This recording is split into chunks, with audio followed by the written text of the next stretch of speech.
Davante Adams gets traded a few years ago to Las Vegas. Now we're in a really unique situation with the Raiders where this was probably always going to happen in terms of the Raiders they know Davante is close with Aaron. They know he probably wants to be there. This is probably going to happen closer to the trade deadline. Right. Then there's a variety of different mechanics and things become public via an Instagram, like among other things here.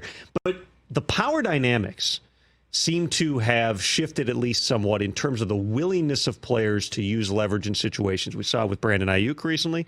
When you look at Davante Adams, of course, you were on the cap side, but you were very involved in football operations and everything else. What do you make of the current situation with Davante Adams and how this plays out from the team standpoint? We'll go back to 2021. There was a lot of emphasis on Aaron's not happy in Green Bay. There wasn't much emphasis on Davante Adams, and he's the one that got traded, not Aaron. Aaron was the next year. But the situation to me is this guy went to a place he wanted to play with his college quarterback. College quarterback signs Derek Carr, huge extension, lasted 6 months. He's off to the Saints. He's played with a sort of a lesser group of quarterbacks since, and he's like, you could tell in that Netflix last year, he's just frustrated. He's out. His mind seems out. He wants out. And when you have a star player that wants out, that's infectious. The one thing I know being around a team is it's okay for some no-name player to be unhappy, but when your star's unhappy, that's contagious. So you want to remove that from the situation. Now, I think, and you may know from reporting, it's just a matter of who and when. And what leverage do they have with a player that wants to get out? Not a lot. He went from the Packers for a 1 and a 2. They're maybe lucky to get a 2. And they're just going to play it out. Then, as I always talk about, there's the financial element. He's got 2 huge years at $36 million, but as I always talk about, not guaranteed, so they're not really real years. So we have the trade compensation element, which is one thing, but it's also the financial compensation. What's he going to get paid going forward? How much guarantees? So you have to make a trade, the acquiring team. Then you have to make a deal with Davante and his agent. It's a 2-part thing. It's going to take a while. Like you said, I don't think it's imminent. I don't know if it happens within a week or 2, but they got a month. One of the fascinating parts of this, too, is I know that there are some GMs, because I've talked to them in the past few days here, who would say if Aaron's been talking to Davante nonstop, and if Davante's trying to force his way to the Jets, you could say, hey, we'll trade you, or you're not going to the Jets. We're going to maintain a level of this, because then that has a trickle-down effect on how every other situation approaches. I think back to when Favre got traded in 08, which was the dynamics in that are completely different because he's retired. He made clear in that press conference that he wasn't really retired. I know I can play, but I don't think I want to. 3 weeks later, he's on Greta Van Susteren and doing a 2-part interview across Fox News for 2 hours. I heard my name on that. Yeah, right. So, but that was a situation, as I always understood it, it came down to Tampa and the Jets.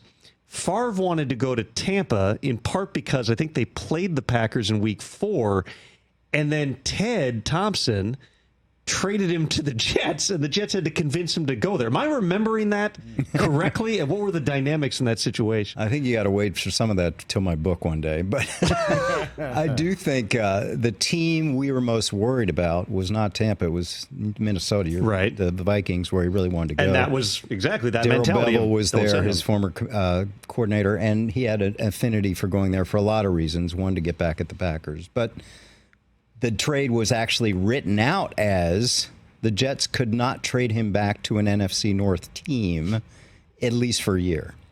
So that's where that went. So, yeah, I mean, I looked at Brandon Ayuk, and they had trades. You may know more than I do. With the Patriots, with the Browns, and the Steelers. Maybe with the Commanders, whatever, or Steelers. But he forced no. And I look at that situation, I'm like, what's going on? The 49ers, I thought, were just going to let him play out the year. They drafted receiver number 1, and they end up paying him top of the market. The bigger picture, Tom, is that wide receiver market, starting with Davante and Tyreek Hill when they both got traded and got huge contracts, has totally escalated. Where you have what some people would think is just above average players making $25, $28 million a year. I'm not talking about CD or Justin Jefferson. This is a different market. And I think there's an inefficiency there where you have the top running backs making $10, $12 million. You have the top corner, Surtain just signed for 21. You could argue shutdown corner is much more valuable than a top receiver unless you're Jefferson or Lamb. But This is an inefficiency that's happened in the NFL the past 6 months, and I'm not sure if I were a team, I would allocate resources differently. I mean, Brandon Ayuk making $30 million a year is a classic example of, is he really even a number one receiver? There's a lot of people who would say, like, on talent, yes, but like the consistency, the production hasn't been there. And he created his own leverage by his discontent. Think about that. He created his own leverage by his discontent. If he was happy, I don't think they would have done a deal. If he said, yeah, I'm coming in, we'll see what happens, I don't think they would have done a deal. So that's what's going on. And now he still doesn't put on the right shorts for practice.